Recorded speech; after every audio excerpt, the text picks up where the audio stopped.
Bonjour à toutes et tous et bienvenue dans cette nouvelle causerie ayant pour thématique génétique, sexe et société. Nous avons le plaisir d'accueillir à nouveau le professeur Grilasca qui nous accompagne aujourd'hui. Professeur Grilasca, bienvenue. Merci Madame Bazin, bonjour à tous. Alors, dans notre précédente causerie, nous avons évoqué des faits très intéressants. Si je me souviens bien, donc vous nous avez expliqué que dans la population, il y avait plus de deux sexes. C'est-à-dire qu'il n'y a pas que des mâles ou que des femelles, il n'y a pas que des hommes ou que des femmes. Vous nous avez expliqué, entre autres, sur la base d'un karyotype, c'est bien cela, je ne me trompe pas. C'est parfait. Vous m'arrêtez, voilà, parfait. si je me trompe.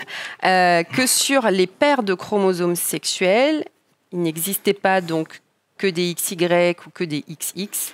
On pouvait observer différentes aberrations chromosomiques, ce qu'on appelle des aberrations, des syndromes. Alors, si je me souviens bien, on avait des syndromes qui pouvaient engendrer des problèmes sur la santé, tels que la stérilité. Vous pouvez me rappeler peut-être simplement le nom de ces syndromes? Nous avons évoqué le syndrome de Klinefelter, XXY, on a évoqué le syndrome des superfemelles, 3X, Turner, une monosomie, X0, par exemple. Oui. Et donc, la superfemelle, il y avait également le supermâle, si je me souviens bien. Ah, le supermâle, ou plus communément appelé chromosome du crime. Voilà. Le XYY. Et on a vu à quel point les biais scientifiques pouvaient avoir la vie dure, puisqu'à partir de cette étude qui n'avait de scientifique que le nom, puisqu'il n'y avait pas de population contrôle, et on a vu qu'à partir du moment où on a contrôlé la population, le chromosome du crime n'existait pas. On a vu que certains, encore tenant de la génétique, voulaient à tout prix trouver des causes génétiques. Par exemple, on a évoqué un président de la République qui voulait tester les pédophiles à la naissance. On voit là tout l'intérêt quand même de parler de génétique et de voir toutes ses limites. Tout à fait. Donc, pas que des mâles, pas que des femelles. On se rend compte qu'il y a donc plus de deux sexes dans la population. Aujourd'hui, la thématique que l'on aborde, c'est est-ce que l'on est que l'un ou que l'autre en tant qu'individu, et est-ce que l'on peut être les deux à la fois? C'est exactement ça, Madame Bazin. Est-ce qu'on peut considérer que le fait d'être mâle ou femelle est une caractéristique intrinsèque et immuable d'un individu? Et on va voir que c'est effectivement pas le cas. Et permettez-moi en 2 minutes de rappeler le mythe fondateur de ce qu'on va appeler l'hermaphrodisme. L'hermaphrodisme, oui. Alors, est-ce que je peux me permettre une petite déduction? J'imagine, hermaphrodisme, on va parler du mythe d'Hermaphrodite. Absolument. Bon. Fils d'Hermès et d'Aphrodite, une beauté dont on parle encore plusieurs siècles plus tard, et qui un jour est allé se baigner. Et dans le lac, la naïade le voit et tombe absolument amoureuse de lui et veut l'étreindre, et lui se refuse à elle. Elle l'étreint de force et demande aux dieux de les unir à tout jamais. Et dans leur grande bonté, comme d'habitude, les dieux exaucent le vœu, et il y aura en un seul corps les deux attributs sexuels, mâle et femelle. Donc la naïade et Hermaphrodite réunis en un seul corps. Absolument, mi-mâle, mi-femelle. Voilà, c'est le mythe, d'accord, ça nous fait voyager dans cet imaginaire donc, de la mythologie grecque, mais biologiquement parlant, aujourd'hui, en 2022, l'hermaphrodisme chez les humains, comment est-ce qu'on peut le définir? Soyez pas trop pressée, Madame Bazin. Avant de parler de ce qui se passe chez les hommes, permettez-moi de parler un peu de ce qui se passe chez les poissons. On verra à quel point, bien évidemment, si la sexualité humaine est extrêmement excitante, à quel point la sexualité des poissons est extrêmement passionnante. Quelques exemples de cela. On connaît tous le mérou, oui. Epinephelus marginatus, et en particulier Jojo le mérou. une des égéries du commandant Cousteau, avec ces films où on voyait ce magnifique poisson nager. Il faut savoir que les mérous, tous les mérous, Epinephelus marginatus, naissent femelles. D'accord. Et qu'en vieillissant, ils vont finir mâles. C'est ce qu'on appelle, voilà, on le voit sur cette diapositive-là, l'hermaphrodisme asynchrone. Et dans le cas de notre mérou, c'est ce qu'on appelle la protogynie, d'abord femelle et ensuite mâle. On a la protandrie à côté, avec deux exemples. On voit ici Nemo, ou le poisson clown. C'est l'inverse. C'est des poissons qui vont naître mâles et qui, en vieillissant, vont se transformer en femelles. Voilà deux exemples, la protogynie et la protandrie, d'hermaphrodisme asynchrone. On a d'autres types d'hermaphrodisme, l'hermaphrodisme synchrone, où on a des animaux qui vont avoir des organes sexuels, des gonades, mâles et femelles en même temps, et qu'elles vont pouvoir avoir des attributs sexuels des deux sexes en même temps. Et là, on voit, avec ces quelques exemples, qu'effectivement, associé comme étant une caractéristique intrinsèque et immuable, un sexe à un individu, là, à des poissons par exemple, est un peu aller vite en besogne, que la réalité est effectivement plus complexe que cela. Et ça nous pose un certain nombre de questions que l'on évoquera par la suite, parce que ces changements de sexe, ces inversions sexuelles, ce que l'on appelle, sont intimement liées à la qualité de l'environnement, par exemple. Et on reparlera dans quelques temps des pollutions qui impactent ces inversions sexuelles et qui ont des effets extrêmement délétères sur ces populations-là. Juste pour déflorer à peine ce dont on parlera, il y a des rivières aujourd'hui, et ça a été très bien décrit dans plusieurs études scientifiques, par exemple en Angleterre, où nous avons des rivières où les populations sont devenues monosexes. Certaines populations de poissons, il n'y a plus que des mâles ou que des femelles. Bien évidemment, on comprend que ces populations-là sont perdues et sont appelées à disparaître. Elles ne sont plus en mesure d'effectuer cette inversion sexuelle qu'elles étaient à l'origine capables de faire. Absolument. Est-ce que l'on a une idée de pourquoi certaines espèces sont en majorité ou sont en totalité à leur naissance femelles ou bien mâles, comme dans l'exemple du mérou, du poisson clown, on le sait ça ou... Alors, pourquoi on est d'un certain sexe, on va y revenir, mais avant, je voudrais vous parler d'un autre exemple.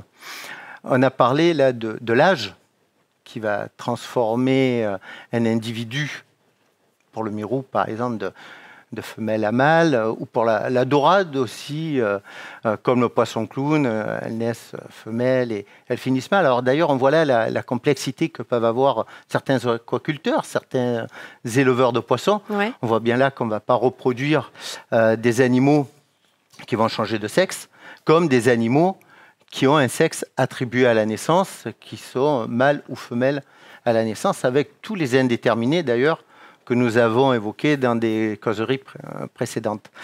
Mais parfois, ça peut être beaucoup plus brutal que ça, et pour d'autres raisons. L'exemple, par exemple, d'un poisson des Caraïbes, la girelle à tête bleue. Un magnifique petit poisson. Je vous conseille d'aller voir sur Internet des photos de cet animal absolument magnifique, qui vit en groupe. Et dans le groupe, il y a un mâle et plusieurs femelles, le harem. Et tout se passe plus ou moins bien, comme quand on vit en société. Et parfois, le mâle meurt. Ça lui arrive. Et à ce moment-là, c'est la femelle dominante qui va devenir mâle. Et on voit là que le changement de sexe n'est pas influé par l'âge, ce n'est pas une caractéristique propre à l'animal qui va provoquer son inversion sexuelle, c'est la structure du groupe, l'environnement, absolument, qui va influer sur le devenir de l'animal. Et c'est la femelle dominante qui va devenir mâle, vous voyez, femelle le matin, mâles le soir. Alors, c'est parfois des processus qui peuvent être extrêmement longs. Voilà, j'allais vous demander combien de temps ça peut prendre. Alors, il n'y a pas de règle. Ça peut prendre plusieurs semaines à quelques heures. D'accord. Et on a des animaux qui peuvent changer de sexe relativement vite et plusieurs fois. C'est-à-dire certains poissons qui vont être mâles, puis femelles, puis mâles, en fonction de différents stimuli extérieurs, intrinsèques ou exogènes.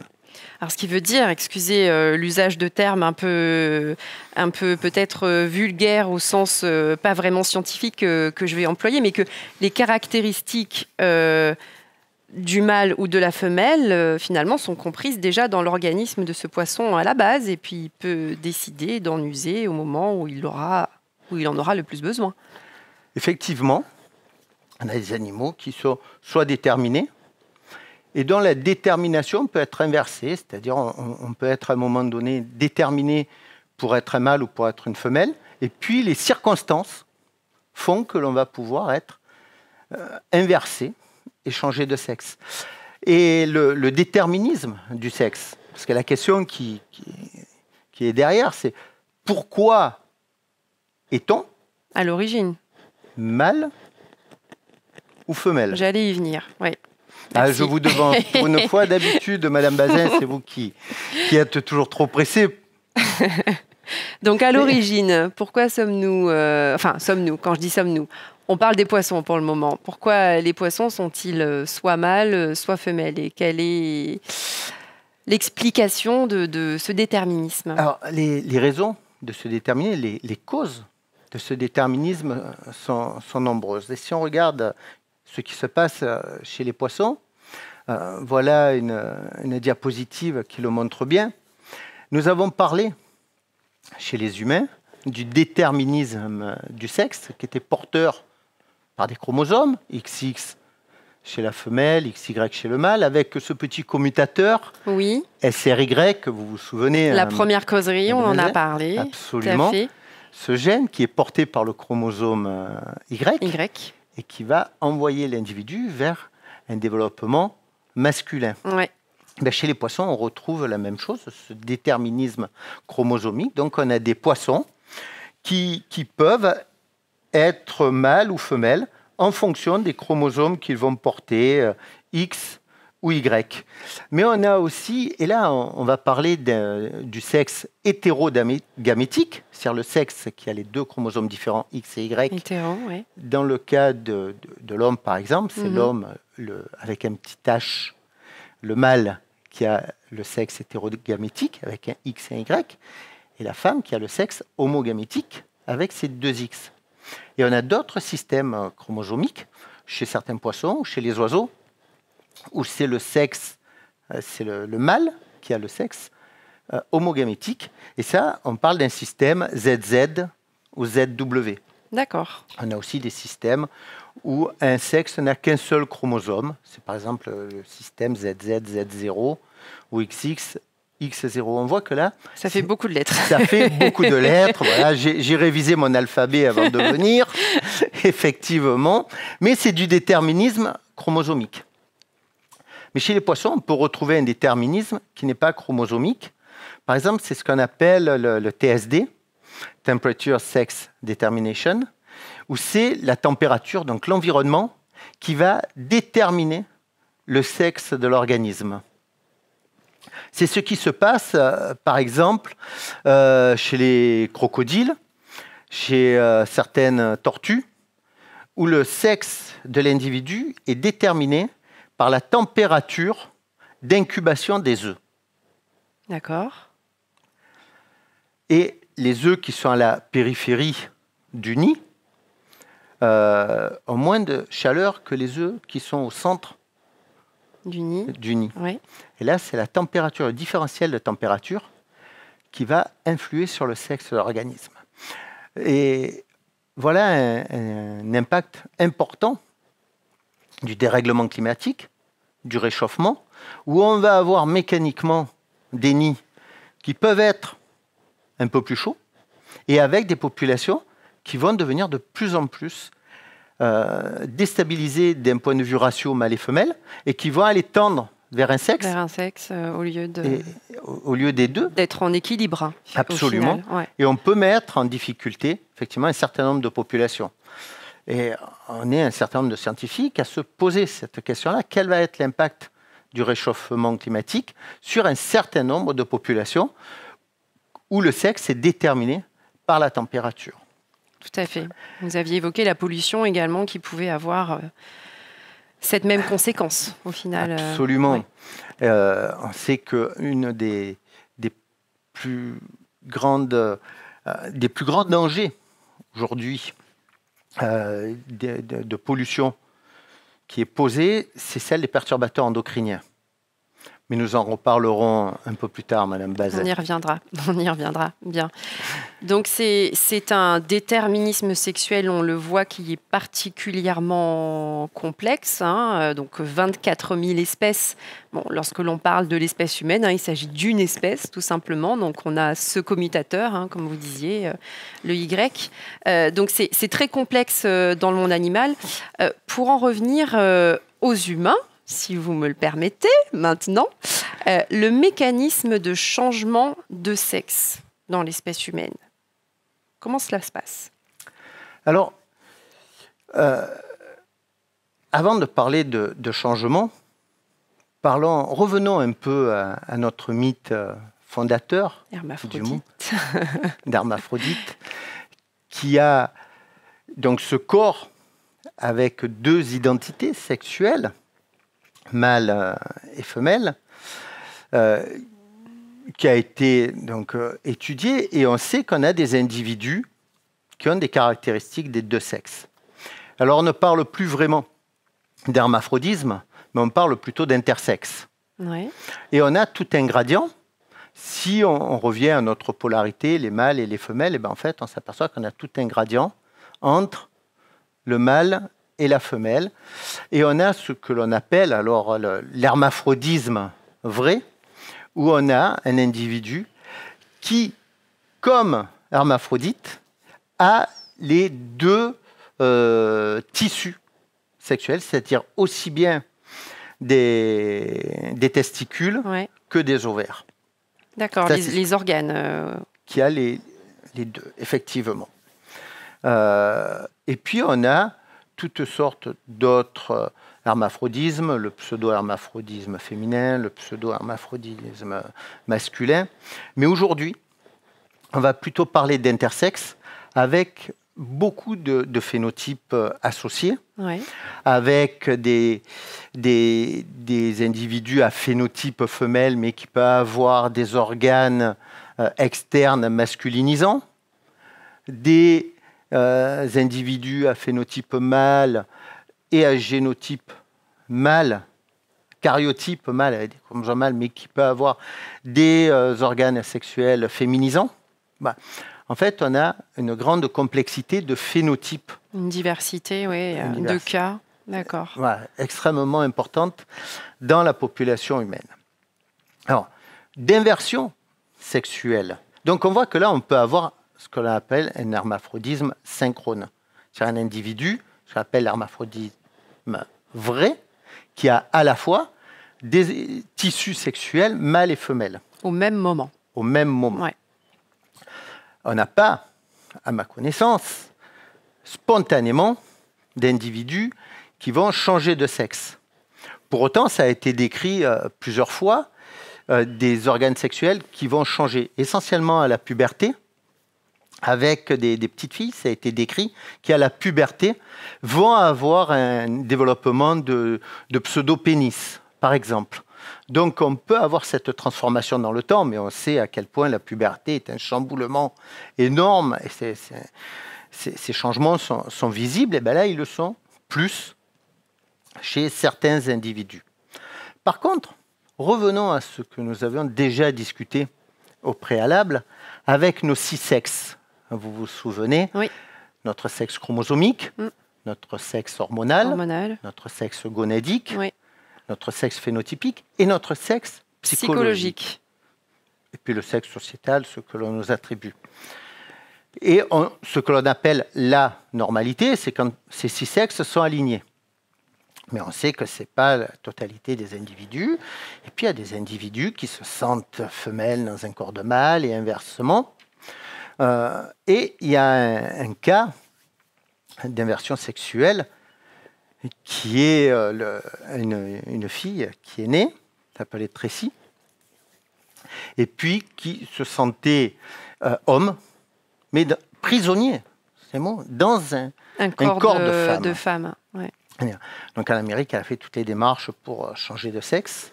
Et effectivement, c'est ce qu'elle a fait. Elle est devenue homme par l'état civil, par un traitement hormonal. Elle s'est phénotypisée, si on me passe à l'expression, en homme. Elle s'est transformée en homme. Elle a eu de la barbe, elle s'est masculinisée. Étant un homme à l'état civil, elle a pu se marier avec une femme. Avec une femme, d'accord. Mais bien évidemment, le couple était stérile, puisque l'homme du couple n'avait pas d'organe sexuel mâle. Donc, ils ont voulu avoir une grossesse par donneur de sperme. Là, ils se sont rendus compte que la mère, la future mère, en fait, était malade et qu'il fallait faire une opération et qu'elle allait aussi devenir stérile. Et ce couple a adopté, enfin, devait adopter. Mais ils se sont dit, mais finalement, moi, l'homme du couple, j'ai encore des organes sexuels de femme. Et si finalement, au lieu d'inséminer la femme du couple, on inséminait l'homme du couple. Et c'est ce qui s'est passé. Et on a eu comme ça le premier homme enceint. Et qui a porté l'enfant du couple. Donc on voit une inversion sexuelle, pas naturelle dans les faits, qui a été aidée par la médecine, par les hormones, mais on a eu avec ce cas-là un homme qui a porté l'enfant du couple. Donc, très complexe, toutes ces questions. On peut voir qu'on peut être femme, homme, on peut être les deux à la fois. On peut décider d'opérer des changements de sexe au cours de sa vie, enfin d'individu humain en tout cas. Au regard de la société, quel est votre point de vue sur tous ces changements possibles? Que faut-il retenir d'important de tout cela? Alors, à mon sens, ce qu'il faut retenir d'important, c'est d'arrêter de stigmatiser et de cloisonner la population, arrêter de se dire que dans la population générale, il y a les mâles et les femelles, un papa, mais c'est beaucoup plus compliqué que ça, d'ailleurs. On y reviendra dans une prochaine causerie. Mais c'est de voir que la réalité biologique est beaucoup plus complexe que ça. Que nous ne sommes pas monolithiquement mâles ou femelles, qu'il n'y a pas dans la société générale que des mâles ou que des femelles.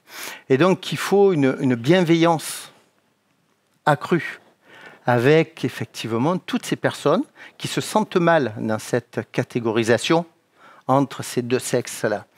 Il faut bien évidemment une société qui doit être bienveillante avec toutes les personnes, mais là, effectivement, le regard que l'on va porter sur les personnes qu'on appelle transsexuelles, tout ça, LGBT, effectivement, on doit avoir cette bienveillance parce que derrière, il y a une vraie réalité biologique et que si depuis des siècles, on a la sensation, on a la volonté de vouloir catégoriser mâle, femelle, et puis toute notre société est basée là-dessus. On se souvient du débat autour du mariage pour tous, par exemple, où il y avait eu beaucoup de haine qui avait été déversée à ce moment-là. Comment pouvons-nous imaginer dans notre société marier deux hommes ou marier deux femmes? On a parlé derrière des droits des enfants, etc. On a vu qu'on a terriblement manqué de bienveillance à ce moment-là.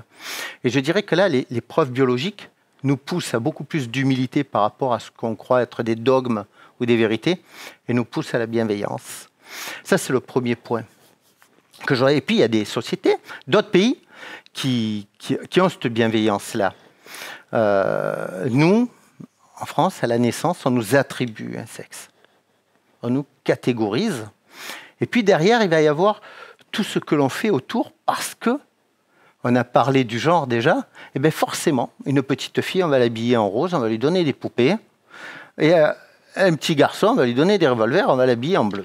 Et on commence. Si je peux juste faire une toute petite parenthèse, on nous catégorise comme femmes ou comme hommes en fonction de notre sexe phénotypique et gonadique, en fonction de notre apparence. Exclusivement. Exclusivement. Donc, exclusivement. On ne nous catégorise pas en fonction de ce que l'on se ressent, ou de ce que sont nos chromosomes, ou de ce que sont nos hormones, ou de ce qu'est notre psychologie, mais exclusivement à partir donc 2 sexes organe. Sur 6.